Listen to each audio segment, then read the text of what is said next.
chronique La télé-réalité est un miracle.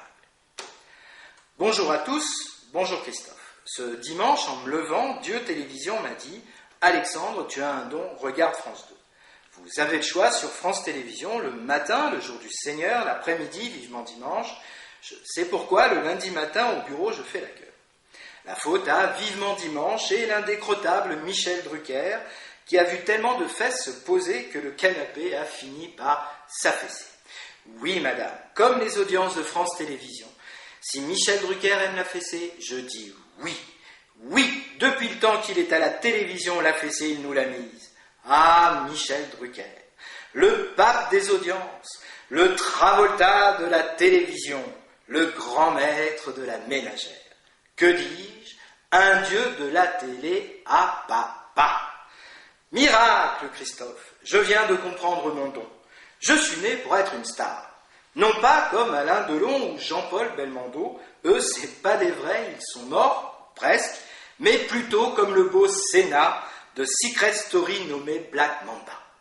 Dès qu'ils voient une paire de fesses, ils se mettent en mode cochon, groin-groin, groin-groin, groin-groin, bouffe-moi le gras, petite cochonne, avant que je te tartine là. Oups, je m'arrête là, ma femme n'aime pas le gras. Comme le dit un de mes amis dans une de ses chansons, dans Le Cochon, tout est bon, même la queue en tire-bouchon. Je décide donc de passer le casting de Secret Story pour TF1 et de rencontrer la belle Angela Laurent. Angela Laurent, magnifique cougar, forte comme un chorizo qui t'arrache la gueule quand tu le croques. Faut dire qu'Angela Laurent est douée. Elle nous l'a prouvé avec l'émission Carré VIP, une grosse assiette de candidats gâtés pourris, style assiette de tapas périmée. FX ne s'en est toujours pas remis. Ils appellent ça, quant à M6, pas FX, quant à M6 et le bonheur est dans le pré, ils appellent ça de la docu-réalité. Ça fait sérieux, ça donne de la crédibilité aux téléspectateurs qui du coup se sent moins con quand un ami lui pose la question « Hé Robert, j'ai regardé Secret Story hier à la télé. Et toi mon béo, quoi? Tu as regardé cette connerie de télé-réalité ? Moi j'ai regardé un docu-réalité sur les agriculteurs, j'ai appris plein de trucs. » Oh putain Robert, tu regardes Arte ? Vous voyez, ça fait tout de suite sérieux et crédible.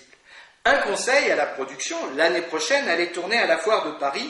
Lors du salon de l'agriculture, vous aurez des spécimens. Je vois d'ici le casting. Nicolas Sarkozy, éleveur de moutons bientôt sans élevage et reconverti en nounou avec la belle Carla Sabergère.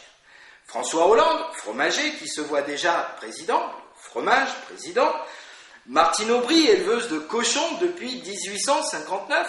Non, pas elle, c'est la date de création du Parti socialiste. Jean-Luc Mélenchon, éleveur de loups communiste en voie de disparition. Eh oui, moi je dis, il faut laisser faire la nature, ça préserve l'environnement des prédateurs. Du coup, je me suis dit, M6, c'est trop intellectuel, je vais bosser avec Christophe de Chavannes sur TMC, la chaîne télé qui fait du vieux avec du neuf. Comme votre future émission, Christophe, où les candidats récupèrent et recyclent des ingrédients trouvés dans les poubelles, les containers, et en font de délicieux petits plats. Le gagnant remporte un super cadeau, 1 an gratuit chez le gastro-entérologue pour cause d'indigestion. Ah, un texto de la production, je vous le lis en direct. Tu es grillé, viens me voir après ta chronique de daube, ils n'aiment pas, ton chèque est sur la table. C'est dur, la télé-réalité. Ni une ni deux, je quittais l'enfer, que je croyais être le paradis, pour aller trouver l'amour, Christophe, non pas dans le pré, mais dans la rue. Des millions de stars anonymes de la vie réalité. Merci à tous et à demain pour une nouvelle réalité.